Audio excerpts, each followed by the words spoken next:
आज पौष माह के कृष्ण पक्ष की चतुर्थी है और ये पावन दिन समाज की उन्नति के लिए जाना जाता है। आज के इस पवित्र दिन पर ऑपरेशन सिंदूर भयावह प्राकृतिक विभीषिका, विशेष रूप से बाढ़ के शिकार जम्मू जनपद के उन परिवारों के जीवन में एक बड़ा बदलाव प्रारंभ होने जा रहा है, जिन्होंने प्राकृतिक आपदा के कारण अपना बहुत कुछ खोया था। मैं बात शुरू करूं उसके पहले इस विभीषिका में जो लोग हमसे बिछुड़ गए उनको मैं श्रद्धांजलि देना चाहता हूं। सबसे पहले उनके परिजनों के प्रति गहरी संवेदना व्यक्त करना चाहता हूं। जैसा आपको बताया गया कि ऑपरेशन सिंदूर और बाढ़ की विभीषिका से प्रभावित परिवारों के लिए 350 नए घरों के निर्माण का शिलान्यास अभी आपके सम्मुख हुआ है।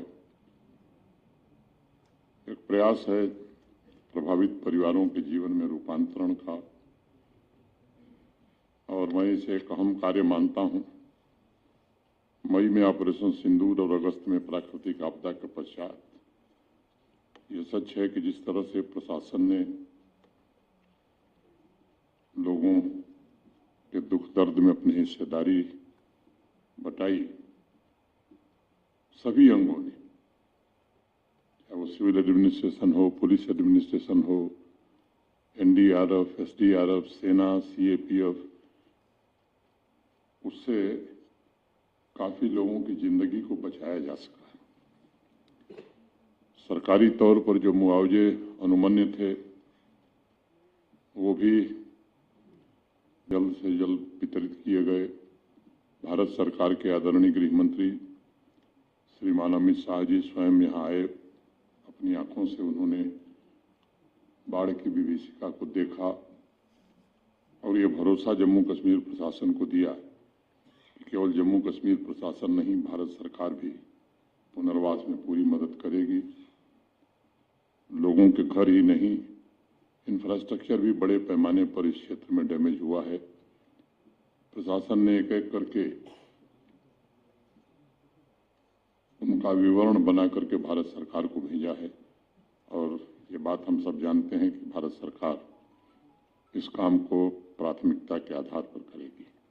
लेकिन इन सबके बावजूद एक चिंता थी कि लाख रुपए, 2 लाख रुपए एसडीआरएफ के नॉर्म्स के हिसाब से कुछ कम पैसे जिन लोगों को मिले, उनके घर बने कैसे। और इस जुगत में हम लोग लगे थे, ये कोशिश हो रही थी कि ऐसे लोगों के पुनर्वास की व्यवस्था हो सके। इसी बीच मेरी एचआरडीएस से मुलाकात हुई, पूज्य स्वामी जी से भेंट हुई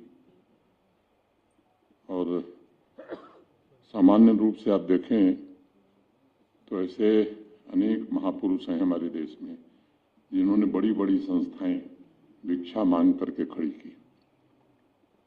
मैं जिस विश्वविद्यालय में पढ़ा, काशी हिंदू विश्वविद्यालय, उसे अभी पंडित मदन मोहन मालवीय जी ने देश भर के लोगों से भिक्षा मांग करके ही पढ़ाई की थी।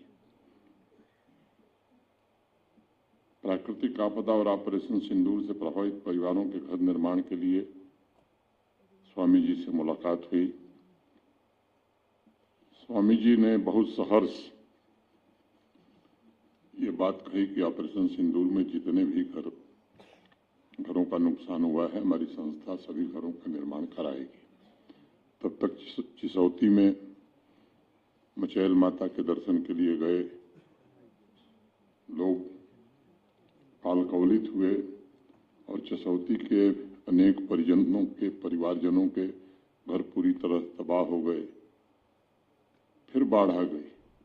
फिर स्वामी जी से प्रार्थना की गई कि स्वामी जी, ये संख्या बढ़ती जा रही है और मुझे बहुत खुशी है कि स्वामी जी ने सहर्ष हम सबके अनुरोध को स्वीकार किया। मैं अपनी तरफ से और जम्मू कश्मीर के सभी नागरिकों की तरफ से स्वामी जी को हृदय से धन्यवाद देना चाहता हूं, उनके प्रति आभार व्यक्त करना चाहता हूं। जम्मू के डिवीजनल कमिश्नर और कश्मीर के डिवीजनल कमिश्नर के साथ इस संस्था का एक MOU हुआ 1500 घरों के निर्माण का। जब जनपदों से सूची आने लगी तो ये संख्या बढ़ने लगी। फिर स्वामी जी से अनुरोध किया गया और संस्था के पदाधिकारियों से 1500 का ये नंबर शायद कम पड़ रहा है, थोड़ा और बनाना होगा।